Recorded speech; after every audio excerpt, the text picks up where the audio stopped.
السلام علیکم ناظرین، آپ دیکھتے ہیں ہم سوشل ایشوز پہ بات کرتے ہوتے ہیں اور معاشرے کی بہت سی بیٹیاں ہمارے پاس آتی ہیں اپنے مسئلے مسائل کو لے کے، اور ان کی آواز کو آپ لوگوں تک پہنچانا ہم اپنا اخلاقی فرض سمجھتے ہیں۔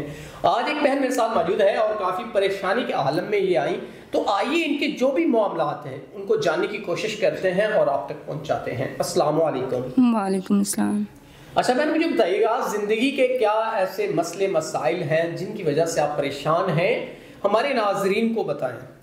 میں نا والدین کی ایک اکلوتی بیٹی تھی، تو میرے والدین نے بہت مجھے لاڈ پیار سے پالا، بہت لاڈ اٹھائے انہوں نے۔ تو بات آئی شادی تک، تو انہوں نے میری مرضی کے مطابق میری شادی کی۔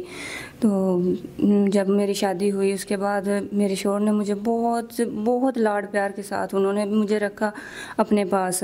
تو 4-5-6 سال ہو گئے، تو میرے ہاں اولاد نہیں تھی، تو ان کی والدہ کو اعتراض تھا کہ اس کے پاس اولاد نہیں ہے۔ تو انہوں نے بہت اعتراض کیا، انہوں نے اپنے والدہ کے پیچھے لگے اور انہوں نے مجھے مارا، گالی گلوچ، مارا پیٹا، بہت کچھ کیا، لیکن میری برداشت سے باہر ہو گیا۔ تو میں نے فیصلہ کر لیا کہ نہیں، اب اتنا برداشت نہیں ہوتا تھا۔ تو اس کے بعد پھر انہوں نے مطلب کہ مجھے بائیکاٹ کر دیا، طلاق دے دی۔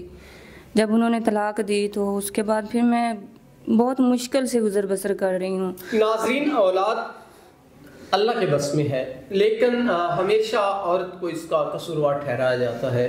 یہ 5 بہن بنا دیا گیا ان کو، جب 5-6 سال ان کو بچہ نہیں ہوا تو انہوں نے ان کو طلاق دے دی۔ تو اب آپ بہن کیا چاہتی ہیں؟ کوئی ایسا انسان جو آپ سے بچے کی ڈیمانڈ نہ کرے اور آپ کی تمام تر جو اخلاقی ضروریات ہیں وہ بھی پوری کرے، تو آپ نکاح کی خواہش رکھتی ہیں؟ ہاں جی، کوئی مخلص انسان ہو، اچھا ہو، ہر حالت میں مطلب کہ قبول کرے، عزت دے، اچھے ہیں، نکاح کرنے کے لیے تیار ہے۔